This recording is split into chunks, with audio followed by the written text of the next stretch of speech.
회사에서 누군가 한숨을 쉬며 말했습니다. 정말 각자무치야, 각자무치. 각자무치?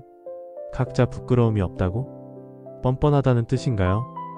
이 씁쓸한 사자성어에는 조선시대 한 관청에서 벌어진 어처구니없는 사건이 숨어 있답니다.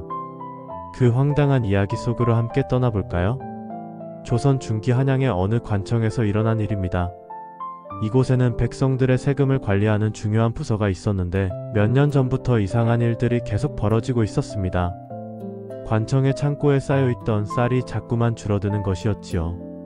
처음에는 쥐가 먹었나 싶어 별 신경을 쓰지 않았는데 그 양이 점점 늘어나기 시작했습니다. 이 관청에는 4명의 관리가 있었습니다. 김석이 이주사, 박감관, 그리고 최 부감관이었지요. 김석이는 늘 내가 언제 그랬냐며 잡아떼는 것이 특기였습니다. 창고 열쇠를 관리하는 사람이 바로 그였는데 쌀이 사라질 때마다 나는 몰라, 열쇠는 제자리에 있었어 라고 말했습니다. 이 주사는 장부를 관리하는 사람이었습니다. 그런데 이상하게도 그의 장부에는 항상 숫자가 딱 맞았습니다. 실제로는 쌀이 없는데도 서류상으로는 멀쩡했지요. 장부가 틀릴 리 없어, 내 계산을 의심하는 거야? 라며 되레 화를 냈습니다. 박 감관은 창고를 순찰하는 일을 맡고 있었습니다. 하지만 그는 늘 내가 확인했을 때는 이상 없었다고 말했습니다. 언제 확인했는지는 아무도 모르지만 말이에요.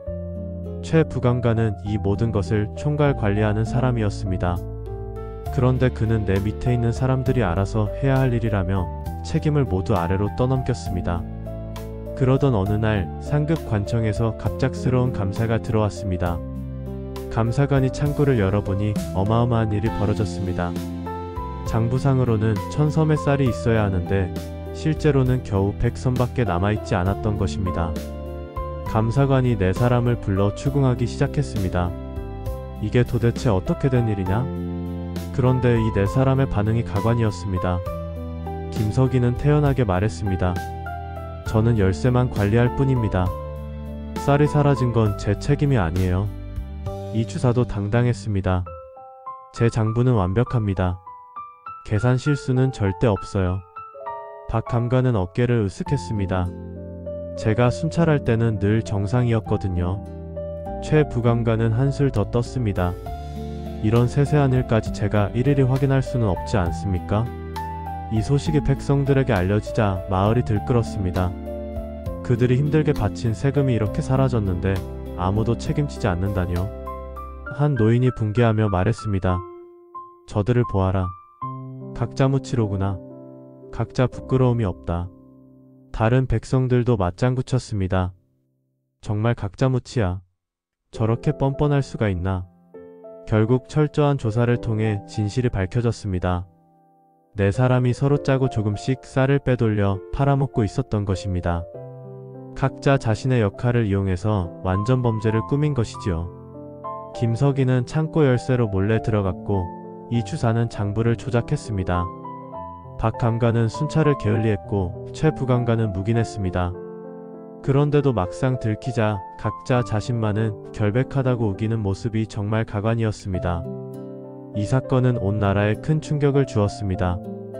특히 4사람이 끝까지 뻔뻔하게 구는 모습은 사람들에게 강한 인상을 남겼지요. 백성들 사이에서는 각자무치라는 말이 유행처럼 퍼져나갔습니다.